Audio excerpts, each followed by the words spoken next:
I'll be running by my pro day, just like jogging. So about March 30th, which is our pro day. So far enough. Just jogging, so that means you won't be able to do. No, I won't participate in any linebacker drills or anything. How do you think that's going to affect your status?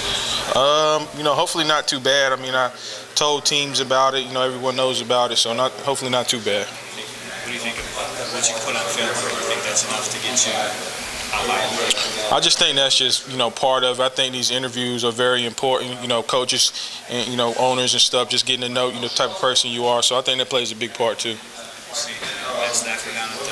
Yeah, I've seen him a couple times. Yeah, he's a real cool dude. So what's your interaction like with that couple of years? I mean, he's a fairly good dude. I mean, haven't really talked much about Lions and stuff like that. Just here and there seeing him. So. How's his shoulder coming? Passes? I haven't seen him throwing any passes, but I know his rehab's coming along. How high do you think you can go? I mean, people talk about you as a first-round pick. Right. They say maybe second, third. Right. I think some of the team could still take a shot on you early. Yeah, I believe so. I mean, injuries happen. It's going to heal one day. So I mean, it's not the end of the world for me. So hopefully, they'll see that. Have you had what conversations, if any, have you had with the Lions so far? Just a general interview with them. It went really well. So. They had the coach, the owners, a bunch of guys. I mean, it's just a bunch of people in the room, so, yeah. Tell me about some of your other teammates at North Carolina. There's a lot of North Carolina guys. Yeah, we actually we have 12 guys here, so we got quite a few. Rob Quinn, Marvin, Greg, Quan, Johnny, Sean, Panalto, TJ. Start with those first two.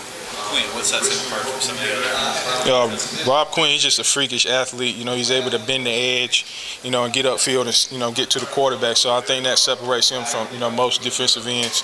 And, Marvin, he's just a great, defensive tackle. He's very fast. He's big for his size and stuff like that. So he's able to move well. How good could that defense have been if you guys were there this year? I think we would have just been great. I mean, I feel like we would have been the #1 defense in the country. So. We have very high expectations.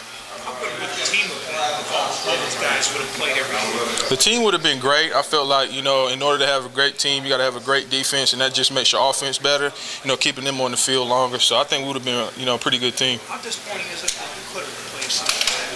It was frustrating, but, you just got to get over that hump because at the end of the day, nobody's going to care except, North Carolina. So at the end of the day, it pulled our team closer together, and we became, a tighter family. The block kicks is just basically great effort. I mean, majority of them were hold ups. I'm just going out there to see what I can get, and it happens. So. How much of it is luck? How much of it is luck? Luck? I wouldn't say none of them are luck.